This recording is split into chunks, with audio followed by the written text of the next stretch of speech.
This is Plant-Based Briefing, how to keep your microbiome healthy with prebiotic foods, and the 5-to-1 fiber rule by Dr. Michael Greger at nutritionfacts.org.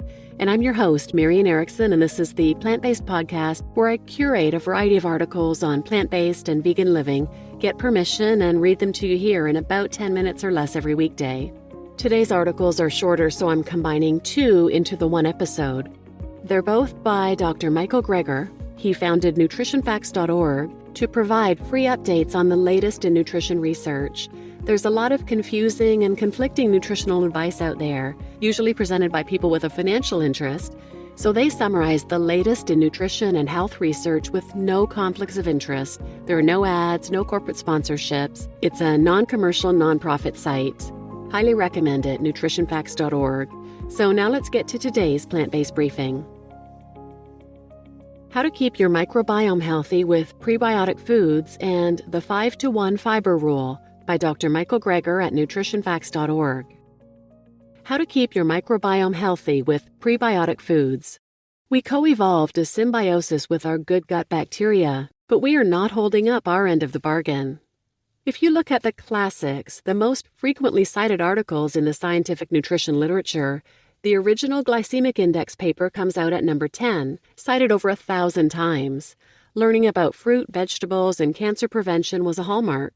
But hitting the top 5, cited more than 2,000 times, dietary modulation of the human colonic microbiota, introducing the concept of prebiotics. Prebiotics are the food components that feed and nourish the good bacteria in our gut, like fiber and resistant starch. In general, eating high-fiber plant foods is a good foundation for a prebiotic-rich diet. Once upon a time, fiber was just thought of as the undigested component of foods, known only for bulking up our stools and keeping our bowels regular. Then we discovered an array of receptors in the body in which fiber breakdown products fit in like a lock and key. We feed our good bacteria with fiber, and they feed us right back, munching the fiber and creating short-chain fatty acids that get absorbed into our bloodstream and fit into these receptors that are expressed on immune cells and generally mediate a direct anti-inflammatory effect. So, the reason for lower systemic inflammation in plant-based eaters may not just be due to the abundance of anti-inflammatory molecules in plant foods or the avoidance of pro-inflammatory molecules in animal foods, but from the production of anti-inflammatory molecules from scratch by our good gut bugs when we feed them fiber. Just to give you an idea how protective fiber-rich foods can be, those randomized to get advice to eat fiber-rich plant foods during radiation therapy for cancer didn't just experience reduced toxicity during the treatments, but even a full year later. Indeed, the benefits of fiber are supported by more than a century of research. Prospective studies show striking reductions in death from all causes put together, including total cancer deaths, total cardiovascular disease deaths and incidence, stroke incidence, and incidence of colorectal, breast, and esophageal cancer. And dose-response relationships suggest that the more the better in terms of protecting against heart attacks and stroke, type 2 diabetes, and cancer. So, at a minimum, fiber intake should be no less than 25 to 29 grams per day, with additional benefits likely to accrue with higher intakes. Yet, the average American only consumes about 16 grams of fiber per day. We have co-evolved over millennia with gut bacteria to the point of reliance on our good gut bugs, a kind of symbiosis for fiber digestion and the production of short-chain fatty acids and even certain vitamins. Yet we're not holding up our end of the bargain. We're supposed to be providing up to 100 or so grams of fiber a day, and we are barely passing along a measly 16 grams. The simplest solution, the simplest approach to remedy this lack of dietary fiber is to encourage consumption of whole food plant-based nutrition. The 5-to-1 fiber rule. A guideline is suggested for how to read food labels for grain products such as bread and breakfast cereals. When people think fiber, they think constipation, and it's true. If we could get Americans to eat just the minimum recommended daily intake of fiber-containing foods, we could save our country $80 billion, and that's just from the effects of constipation alone.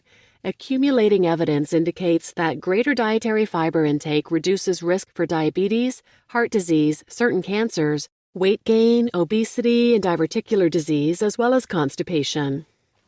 So we need to eat more fiber-rich foods, which means eating more whole grains, vegetables, fruits, and legumes, beans, peas, and lentils. As fiber intake goes up, the risk of metabolic syndrome appears to go down, less inflammation, and an apparent stepwise drop in obesity risk. And so, no surprise perhaps, that greater dietary fiber intake is associated with a lower risk of heart disease, a 9% lower risk for every additional 7 grams per day of total fiber consumed.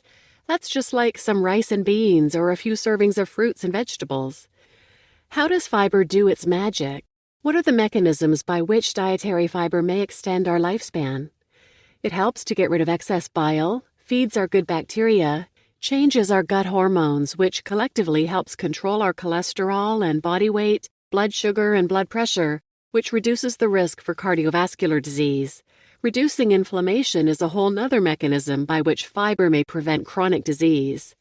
The accompanying editorial to the Fiber and Heart Disease meta-analysis implored doctors to enthusiastically and skillfully recommend that patients consume more dietary fiber. That means a lot of whole plant foods. If we do buy something packaged, the first word in the ingredients list should be whole. But then, the rest of the ingredients could be junk, so a second strategy is to look at the ratio of grams of carbohydrates to grams of dietary fiber.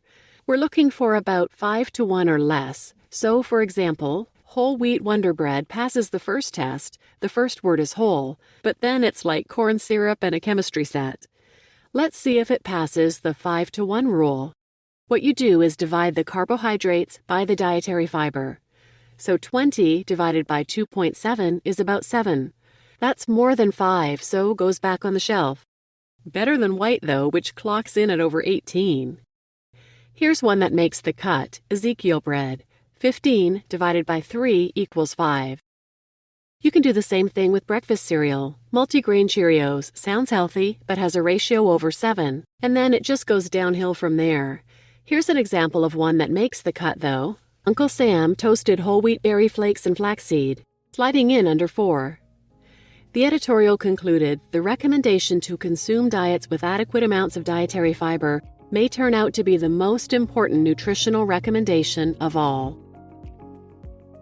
You just listened to How to Keep Your Microbiome Healthy with Prebiotic Foods and the 5:1 Fiber Rule, both by Dr. Michael Greger at nutritionfacts.org. And I'm your host, Marian Erickson.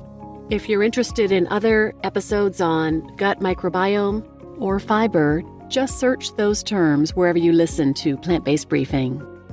And if you'd like to support the podcast, you can do so simply by sharing this episode. Share it on your social media, send it to a friend. And of course, you could always shop for plant-based or vegan merchandise at plantbasedbriefing.com/shop, where 10% of proceeds go to Changing Hearts Farm Sanctuary, a local sanctuary near me. And of course, you could always leave a review on Amazon, Apple, or Spotify. And as always, thanks for listening.